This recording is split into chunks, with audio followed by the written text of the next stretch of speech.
Well, hello and welcome to another episode of Only Human. We're glad to have you here today. And today we have a really special guest. I think we're going to learn a lot from her. And we're not going to have any of our little This Week in Safety Land or Leadership Land stuff here. We're going to get right into talking to Sara. I came across Sara Hammel's work a couple of years ago after writing a little bit and speaking about some of the challenges in the aviation culture. And I can't remember who it was. It might have been Carlene Pettit, but somebody told me to check out a YouTube video called The Secrets of Flight 587 and some of Sara's writings on Substack. So I did. And if you do nothing else today but watch this podcast, and you got time for one other thing, go watch that video, The Secrets of Flight 587. So just to introduce Sara here before we get going, she's an investigative journalist and best-selling author. She's won a bunch of awards for her coverage of women's issues. Written in a lot of international publications, including Newsweek, People, U.S. News and World Report, and the Sunday Times Magazine. Her nonfiction work, 2021 Military History. Sara, I don't know if you know this, but I used to be the director of military history at the Air Force Academy. So speaking of there. Wow.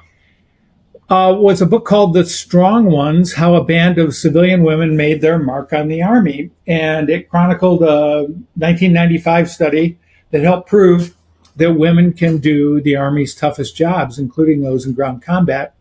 And that one was an overnight bestseller on Amazon. So quite an accomplished background. But that's not really why we have her here today, although hopefully we can get into some of that too.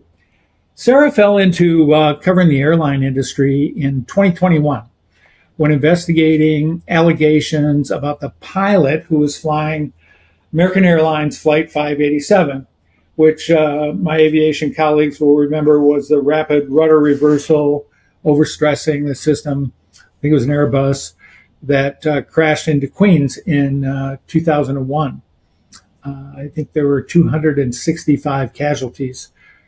She's been covering sexual harassment, assault, retaliation at the airlines ever since. She's an avid reader and writer of mystery novels as well, which warms my heart.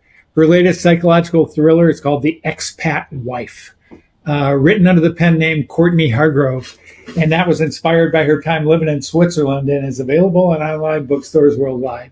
Hi, Sara. Welcome to the show, and thank you so much for joining us today. Thank you for having me. It's great to meet you in person. Yeah, no, it's my pleasure. So tell us a little bit more about how you fell into the story of the crash in Queens. And if you can, give us a few more details on what you have discovered as you've researched it. Sure. For this country, if not the world, Flight 587 was a very upsetting, traumatic piece of history. It came shortly after 9/11. It seemed to just fall out of the sky. And there were, like you said, 265 losses of life. Like there were, I think, 260 souls aboard and then 5 people on the ground. And I happened to know the pilot who was flying that day. His name was Sten Mullen, and he was not the captain. He was not the pilot in command, but he was flying. And anyone who knew Sten from his sort of Greenwich, Connecticut life, I think he had a lot of friends on that side of things, as opposed to in his aviation life. We're beyond, traumatized, upset, just terror, just awful. And I had known him in the late 90s. We'd been set up on a blind date, actually, and it was a very strange one. It was a weekend blind date to a wedding. And at the time, I thought, it's a little weird that someone needs a blind date to a wedding, but a very close friend set us up, and she assured me that he'd had a recent breakup and it was just going to be a fun weekend. So I said, why not? So when 587 went down, I was obviously very upset as well. Everything had gone well that weekend. We were friends. There was not a romantic connection, really, but he seemed like a nice guy. He loved to talk. He loved music. He was very easy to talk to, I found.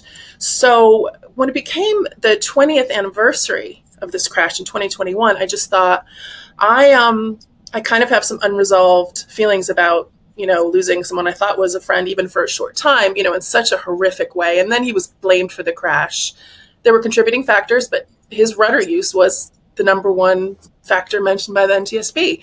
So I wrote a long form articles, actually in two pieces. One was talking about how I knew him in that fun weekend we had, and one was talking about his piloting. And I brought up some things I'd found online that, he was a good pilot and his colleagues said he was a good pilot. So before I wrote that story, I actually contacted some friends and family back in Greenwich, Connecticut, which is his hometown.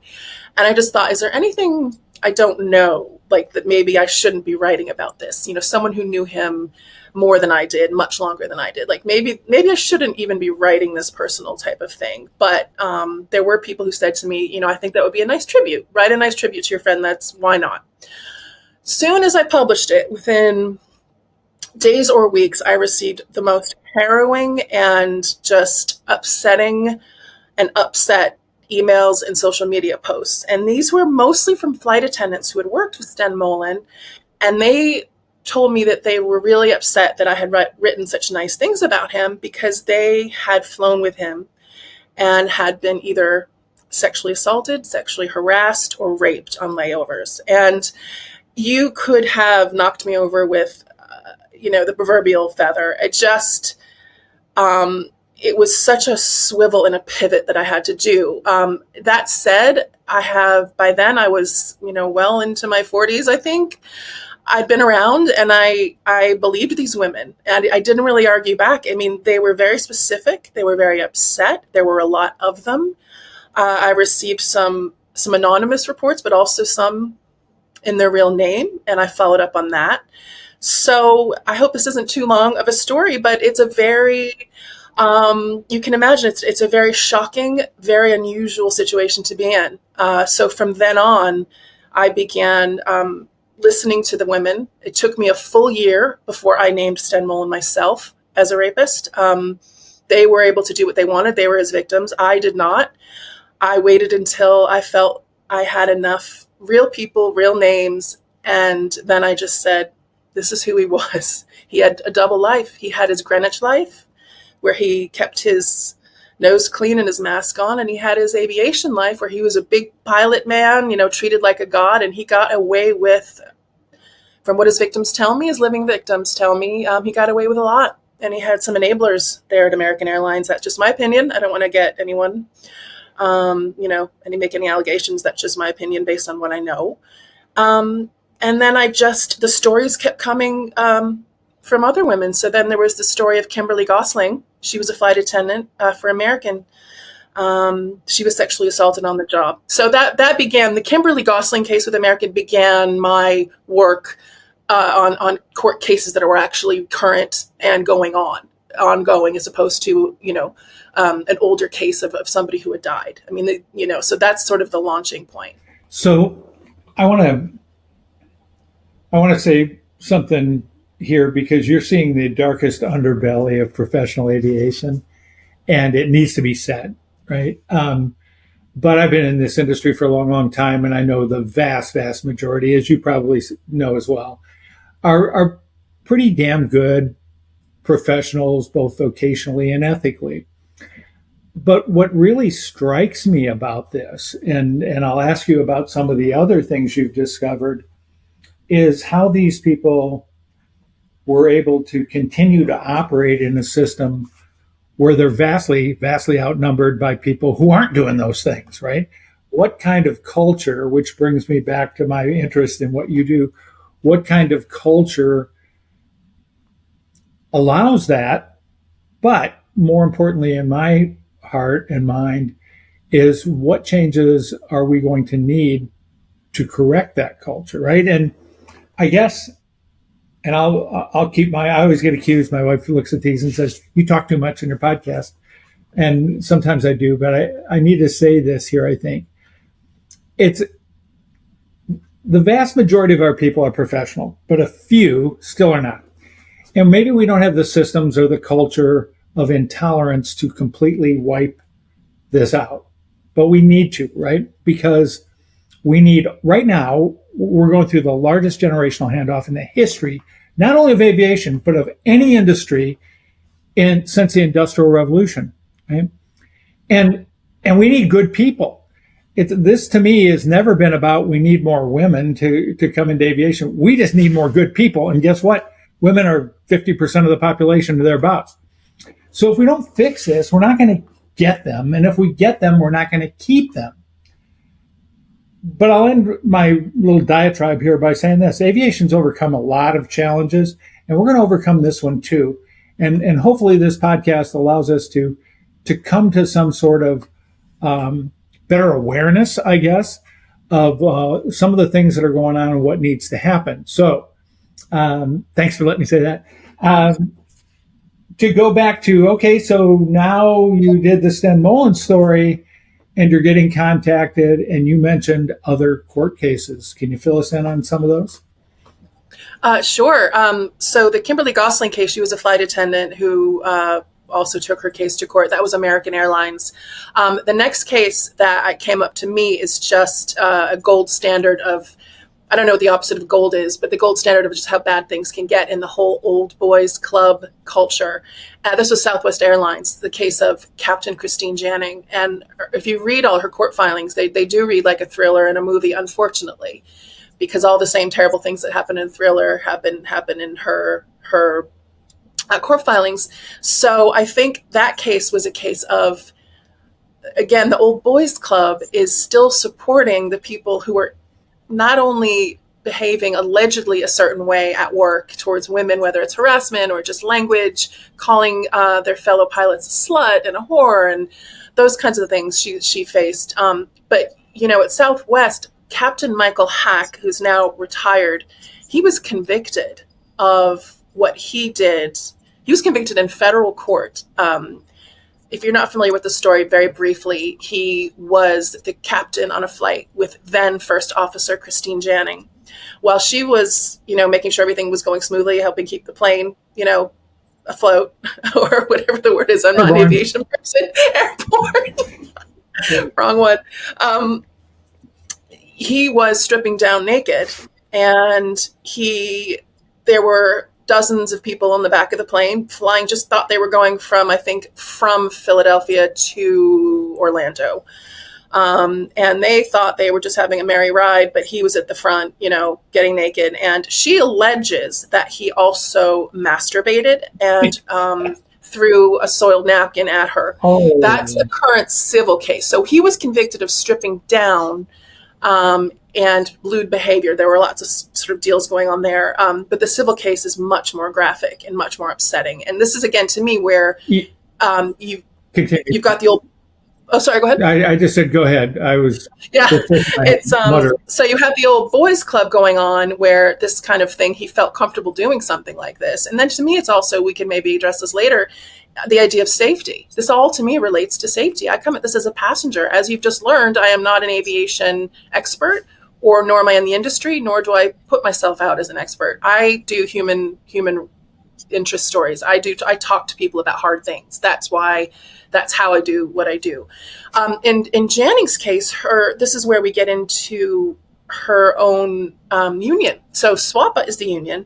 They had two pilots, one pilot who was convicted of doing this in the cockpit, and one pilot who kept her cool, and in my opinion, possibly saved everyone on board by just watching this go on and making sure everything went well. And the union wrote a letter in support of him. So allegedly, according to court documents. So this is what we're talking about. We're not just talking about this bad apple. We're talking about the people who had a choice, and they chose the guy who was convicted in federal court of doing it. So again, these aren't just allegations. This happened, and it continues to happen. And so many women aren't believed, and actually men too. Men don't come forward as much. There are male victims that I know of, but they are not ready to come forward. But yeah, it's tough. It's tough. It's like you said, it's vastly populated with good people, good men. But the bad apples are allowed to go on. And I think what ends up happening is the old boys club, boys will be boys, allows certain language to be used. So it's like the way you sort of can objectify a woman. It's kind of like, oh, okay. And then anything extreme like the sexual assaults, they do that offline.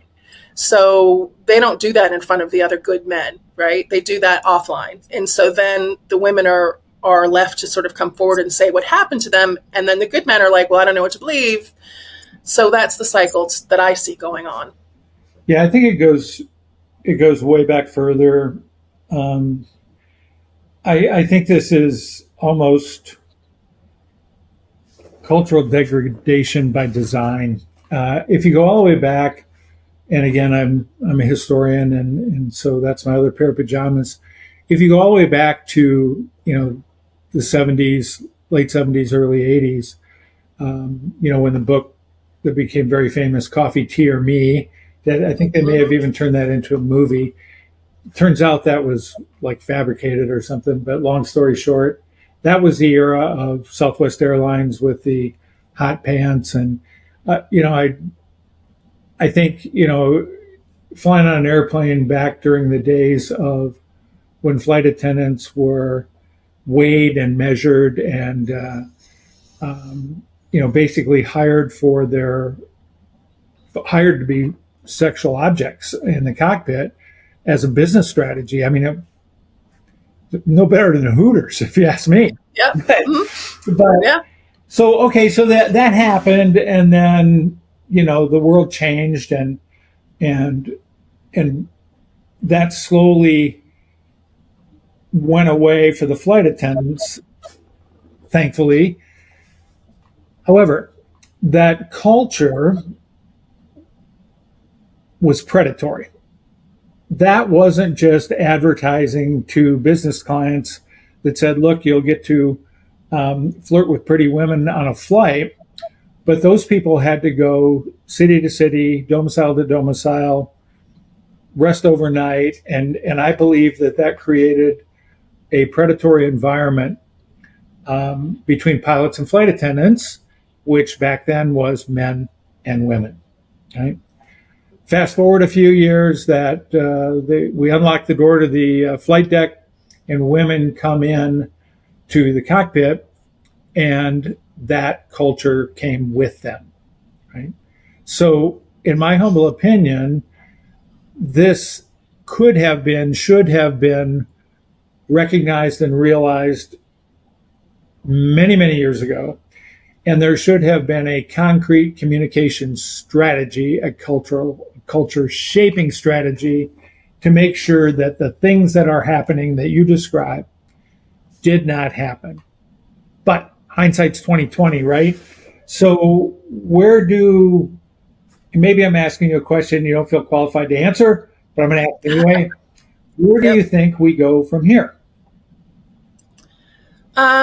Well, I think there are a lot of people, men and women, who are out there trying to make change and speak out. I think one of the things that Captain Carlene Pettit, now retired from Delta, she has just put out a book, and I'm not here to tout her book, but honestly, it's the only one I know of that it sounds like an amazing book, and it's the only one I know of that starts setting out exactly what you should do if you are either, whether you are unfairly sent for your psych eval, whether you are threatened, whether you are sexually assaulted, any of those things. One way out of it is we need people to know what steps to take when this happens to them, because half the problem is not only is this allowed to continue just by the culture, but the people who are assaulted, some of them are very young, or some of them are just scared, and they don't know where to go or what to do. So their case after case after case is not looked at, is not recognized, and does not become part of change. So I think one thing that we're all trying to do, all the women I know in this space, and again, a lot of men too, including yourself, thankfully. So thank you for being such an ally to women in this industry, because they sure need it. But starting with getting more of these cases, like if not litigated, then at least seen through, get the victims some justice, start calling people on the carpet, start getting the pilots and others who do this, consequences. And, know what to do. Like I get calls, Carlene gets calls, other pilots I know get calls from women who are literally being told, like, keep your mouth shut, you're going to lose your job. Like, as we speak, we get them. I've had a woman call me after she was just like taken away in a van by a management. I mean, it's just stuff you wouldn't believe. So that's a start, is starting so people understand how they can pursue these cases. So it gets more and more in the news and more amplified. It's like, wait a minute, this is, start having people believe that it actually happens. I think that's a part of it too. The good people don't really understand how bad it is because it's sort of hidden. So that's a start. And yeah, Well, go ahead. yeah, I just want to, I almost said push back, but that's not the right word. But something that may be antithetical to you as a journalist. And that is,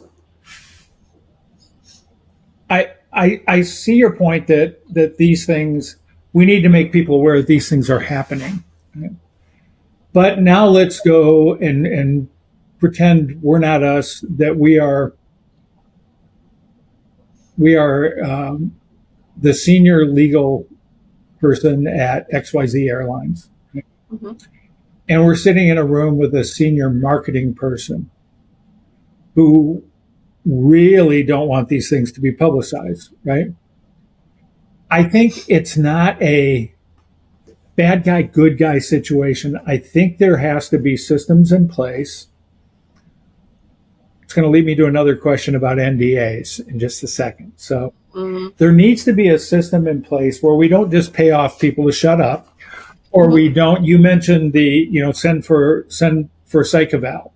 For those of you that don't know, that's a tactic when I think in Captain Pettit's situation, it had nothing to do with sexual harassment. It had to do with her reporting safety concerns, right? That nobody really wanted to deal with, and so they sent her. I could be wrong, Carlene. I know you'll probably watch this, but they sent her off for a psych eval, and then once you're in their system, it's not really a psych eval. It's a character assassination attempt, or it can be at least, right? So the current system is, okay, we're hearing about these things. I'm putting on my management hat for an airline right now.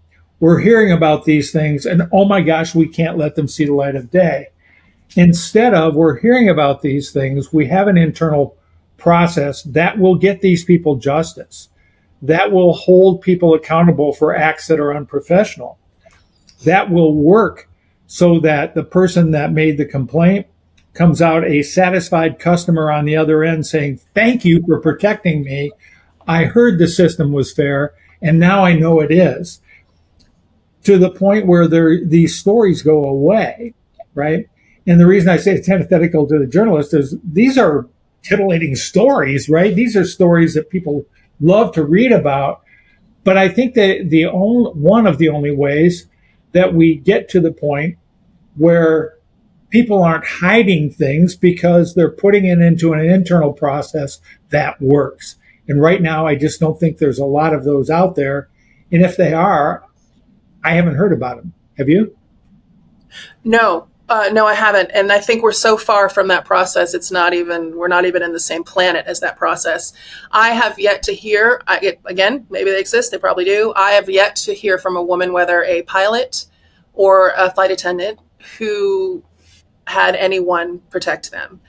Every single case that I have covered has been shut up, or retaliation, or go away, or the pilot's fine, or we investigated, but there's no sign they actually investigated, or but we're going to bring you into this room and you're going to rescind your report that you just made against that pilot who raped you. Like, these are the people that I speak to. So we're not even, that's why I think they have to know, like, instead of, you don't go to HR. Like, if you've been raped by a pilot, you do not go to HR. You read Carlene's book, or you call me, or you call Carlene, or you call a woman that you know, or someone you trust at work, and you have to really trust them, like, are they your brother type thing, and ask them what to do. Because there's certain steps that you take that will do nothing but send you into a rabbit hole and retaliation. And I don't want to sound like any kind of conspiracy theorist or that I know everything. All I can tell you are the people who reach out to me and the court cases I read over and over. This is not a conspiracy. This is real. Right. And I guess when I picture in my head when the sun is coming up and this is not an issue anymore, I'm picturing a system where you say it's not on that planet. That's why I use your solar system metaphor there.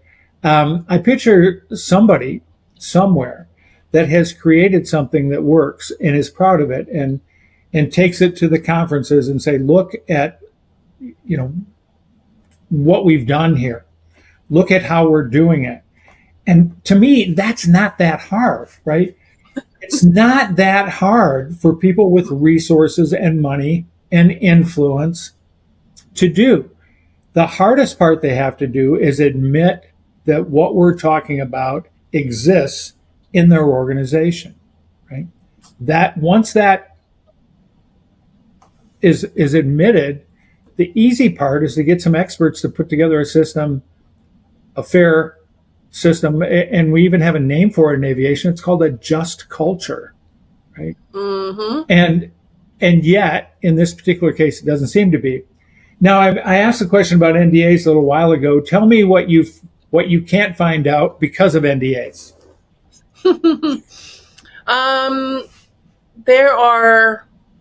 There are some things. NDAs are definitely a thing. That's such a big topic. There's the forced NDAs, which Gretchen Carlson and her organization Lift Our Voices is fighting against. More so in aviation, I've seen the settlements. So it's kind of like, do you want to keep your job? Yeah, maybe here's a little money, and that story goes away. But again, the people I work with and talk to in court cases I've seen, the reason they come to court is because there hasn't been an NDA yet. And sometimes, there will be when the case is settled. But to me, the story is already out there. So, for me, again, I've been at this only 3 years. So maybe I'll learn more. But for me, there's a lot more retaliation. There's a lot more stick than carrot. I see a lot more what we're going to take from you instead of, oh, just sign this and we'll give you some money. But I know what you're saying, that there's a sort of a catch and kill that goes on. And I was speaking to a flight attendant recently who became a pilot, and she's very concerned about this catch and kill aspect because she says she'll hear from people and then all of a sudden she'll never, ever hear from them again. So you're absolutely on point. I'm still sort of new to that whole thing. It is an issue, but again, I see so much more of this or the opposite. It's like, forget your NDA. You just be quiet because we tell you to, or we're going to take your job from you, as opposed to here's $1 million, for singling out a pilot. I have a question for you, if I may. You may. So one thing we could boil it down to these cases that I've covered, again, only 3 years. I mean, there's how many years of aviation to cover, right? So there's a lot I don't know. But a lot of what can be boiled down the cases that I've covered is pilots. So the idea that there could be a system is really the pilots are still the gods. And at this point it's male pilots. So that's the thing. And, how much of that do you think is ever going to change? Because really what I keep hearing, and it seems very simplistic to me, but what I keep hearing is how expensive it is to train a pilot. And also sometimes this is a thorny issue, but what I've heard is maybe some union pressure too. I don't know. But part of the problem is when you have a pilot, especially a pilot who's accused of raping a flight attendant, the pilot is going to be given the benefit of the doubt most of the time in the cases that I have covered. So I think I hear a question in there, but do you want to be a little more specific? Do you think that is a thing, and could it ever change? I mean, do you think that's a huge at the root of it? Yeah, I think it's a thing. Let me address the second part of it. Do I think it can ever change? Absolutely. And I'll give you a historical example. Back in the 1970s, there was a big difference between authority between the captains and the first officers. And back then they had flight engineers, right? Right. The captains in these airlines were almost all World War II pilots, right? Who had flown B-17s over Belgium, where your chances of getting 25 missions before Bobby Morgan did it in the Memphis Belle were zero. Right? If you got in the 8th Air Force in a bomber unit in England prior to the Memphis Belle, and that was about a year and a half, your chances of living and coming home were zero. Well, you might go to a prisoner of war camp, but you were going to get shot down. And those guys that lived through that now come into the airlines, right? Point A to point B, people give me coffee. They were minor gods, right? And they knew it.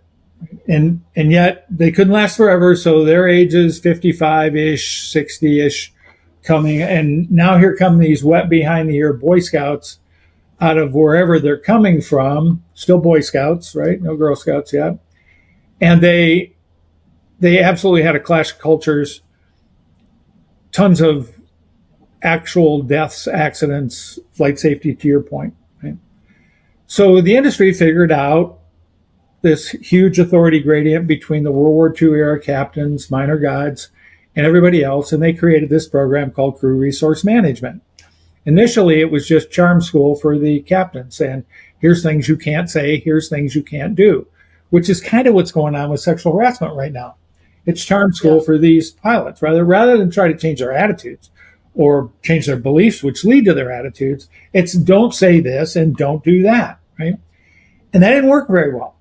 But over time, as the human performance people evolved the program, it became a lot more inclusive to the point where it began to work and be able to be documented as working. Mishap rates went down, human error rates went down, all that stuff. So can it be changed? Yes. Have we seen something like this before? Sorta, right? You can do a couple of things. You can wait until all the assholes age out of the fight, right? And now that we've extended to age 65, we're still going to be waiting a little while. But then you also have it being passed down generation to generation. So this idea that aviation is still a man's world and there's certain things that are acceptable that might not be acceptable out in public inside of our profession is absurd. And the thing that, in my humble opinion, needs to happen is that the vast majority of people who know it's absurd to think that your professional behaviors can somehow deviate lower than your day-to-day life stuff, you Sted Mullen aside, we don't really lead dual lives, man. What we do at work will cross the threshold when we go home. And what we do at home crosses the threshold when we come to work. We're singular holistic beings. So I think what we need to do to create a complete culture of intolerances is you change the culture like all cultures change from the middle out, right? It's not going to be Ed Bastian coming down and saying, hey, here's how we're going to do it at Delta today. It's not going to be that's for sure. Susie Jones coming in from Embry-Riddle saying, this is what they taught us. I am woman power, hear me roar. It's going to be the sluggos in the middle, which are out there doing it right, flying from point A to point B, keeping their nose clean, and all of a sudden maybe not keeping their heads down as much as they did. And the union's got to play a role. You mentioned the SWAPA union and what they did on the Southwest one, which obviously was despicable because the guy ended up being convicted in a court of law. But they are definitely heavy hitters in this. And if they get together and they look each other in the eye and say, we need to stomp this out, and here's the new ALPA code of ethics, right, that specifically talks to these issues, we'll turn the corner. Because there are, what tyrants fear is the mob, right? Not that I'm calling anybody a tyrant, but we do have a mob. We have a whole bunch of highly professional, do it by the book guys and gals out there that just need to say, no more. Not on my watch, not in this elevator, not on the bus, not in the cockpit, not anywhere, right? we're not doing that. That is out of bounds behavior, and we're going to call you out on it. Not necessarily. It doesn't have to be we're going to report you every single time. Reporting is a completely different subject. It just needs to become socially unacceptable. Yeah. I don't know. I mean, there's a case of Alaska Airlines, Horizon Alaska, or Alaska Horizon, whatever they're called now. One of their very young pilots has been named in a lawsuit of some very sexually harassing messages. He's not a what's the word I'm trying to do? He's not a litigant. He's not a defendant, but he is mentioned in these court papers. He's very young, and he and his pals are carrying it on. And these court papers really outlined some texts that were, indisputably from them, that were like things that I will not repeat here, of the things these young pilots wanted to do to this young flight attendant. So I like your, you know better than I what the history is and what could happen. But I fear when they're starting young, they're still viewed as these gods, even though they were not war heroes by any stretch of the imagination. In fact, who even knows how good they are at all? And, here they are still doing that to their young flight attendants who really just go to work and want to do their jobs. I mean, really, the vast majority, just like you have the vast majority of wonderful people who are pilots, you also have the vast majority of flight attendants who aren't this sort of caricature that some people, they're partying and they're doing this. No, they want to do their jobs and go home, like you said. Yeah. And I think the God complex, just to more specifically answer your question, most of us know that flying's not that hard, right? It's really not. It's harder to drive in downtown San Antonio traffic than it is to fly an airplane. But, right, remember that we don't get paid for what we do, because what we do is very easy. We get paid for what we can do, right? And we get paid for being able to respond in a very high stress moment. You talked about keeping airplanes afloat. It made me think of Sully Sullenberger, right? He was asked you to do that well. But that's the kind of, consummate professionalism. In the heat of the moment, you react with focus, professional discipline, and years of preparation, continuous improvement, right? Preparation. Mm-hmm. And those who grow in the industry, who have careers and not jobs, are people that log lessons, not flight hours, right? And the lessons that they log are about professionalism, customer service, judgment, discipline, decision making, not what can I get away with. Mm-hmm. So, again, because aviation is a really highly visible occupation, there's a couple others that I could, when you run out of aviators to look at firefighters, look at cops, male-dominated industries, a ton of this stuff going on. But when you begin to look at it, you begin to realize, once again, and I don't know the numbers, but the vast, vast majority are highly professional, and these things occur on the edges. It's like teachers and pedophiles, right? Where do bullies go to self-select into an industry where they can continue to bully, right? So part of this, if you're following me, might be in selection and training. Arsons want to be firemen. Pedophiles go into teaching or coaching, where they can be close to kids. Where do bullies go? Where there's someone to bully. Okay? And if we can make the bullying piece completely out of bounds, publicly, completely out of bounds, right? That's why we need the middle, that mob to make that happen. These guys will self-select into someplace else where they can bully. Like when you're talking about these young guys, my guess is that's the kind of texting back and forth they've been doing in college, high school, and they think it's cool and they think it's allowable. Not in our industry, right? Not in our industry. Anyway, so the long answer to a short question. Yeah, no, it's such an important question, though, because I have one more question for you. Yeah.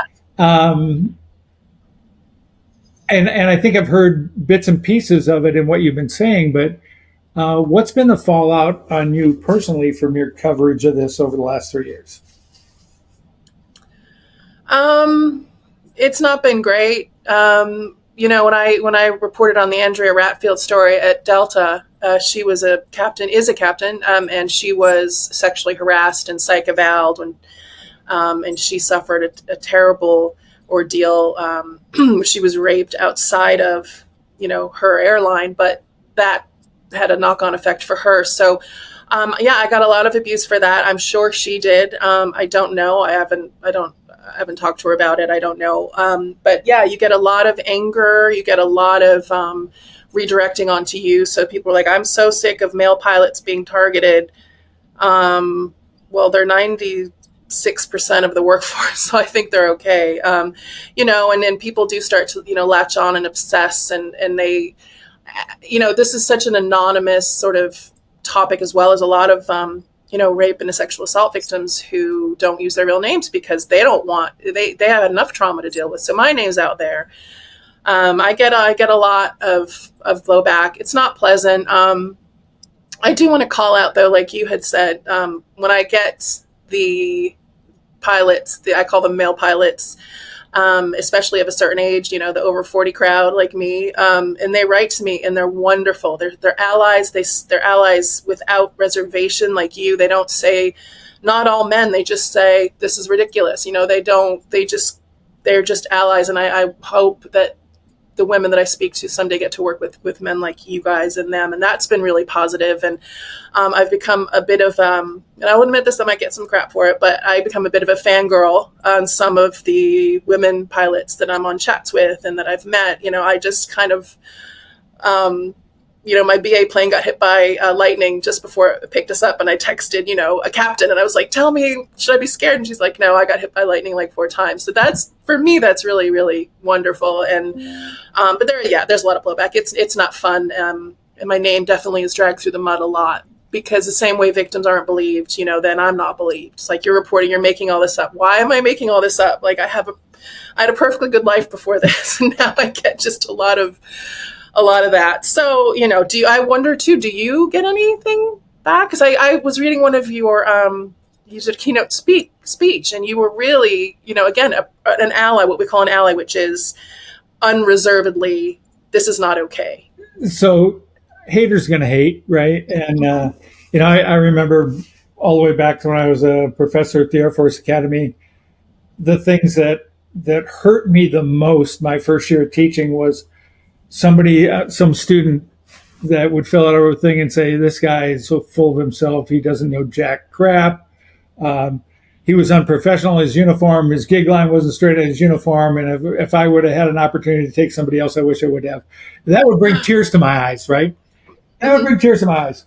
But by the second or third course I taught, there were always 2 of those out of the 300 students that I thought, there always are.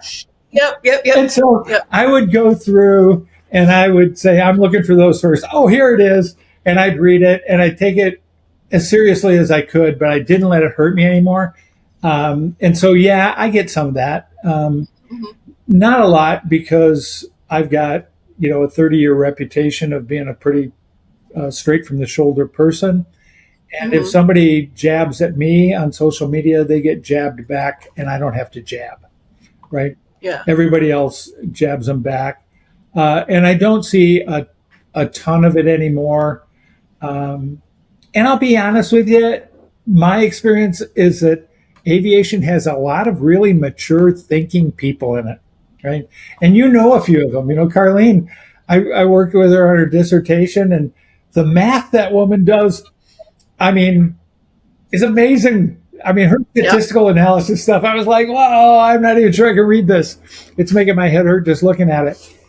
But she's also very thoughtful, and she's a fiction writer and all that other stuff. There are some really fully developed, wonderful people in this industry that have to be a part of this, because just like you and a little bit like me and like Captain Pettit and some of these others, the Southwest lady, I forgot her name, lives up here just north of me, that had the window blowout a while back. But Is that Tammy Joe? Yeah, Captain Sullenberger. Those people, and I'm not nearly as iconic as you all are, but those people, we need to band together a little bit on single issues, right? Whether it's this or other things like right now air traffic control still loading their computers with floppy disks in the morning. You know what? That's really bad. That is There's a whole generation that wouldn't know a floppy disk if it came really, in really the bad. head. Like, what even is a floppy disk? Yeah, I mean, it's insane. So, I mean, whether it's that or this or something else, we have the intellectual horsepower and the operators to bring the kinds of pressure, not just pressure, but solutions to some of these challenges. So yeah, I mean, and I know that you're not going to be deterred by people that are trolling you on the internet. I want you to know that there's a lot of people like us that really, like me, that really, really support what you're doing. You're a great writer. You're a great investigator. I haven't read your fiction stuff yet, but I'm fixing to. So I want to give the last word to you. We run a little bit longer than we usually do, but I think this is a fantastic opportunity to exchange some ideas and get your story. But what else would you like to say to the watchers of Only Human? I would like to say, please keep watching and please keep listening to Tony and his guests, because we need these voices. I don't have anything else to say about myself other than, if you see a story that resonates with you, please share it. Keep the conversation going. If you do like something you see on this podcast or hear on this podcast, share it. And if you read something that matters to you, help amplify that. So that's really all I got. Thank you, Sarah. And that's the wonderful thing about social media and surging of interest. And so back at you, Sara Hammel, YouTube channel, right? Yeah. Substack, Instagram, everywhere else, available in your local bookstores. But keep doing what you're doing. And out there for the rest of you all watching this today, like always, between this week and next, kind of process what we talked about here today, see what you might be able to do, how it might be able to make you grow where you are with the resources at hand. And until next week, we will see you soon.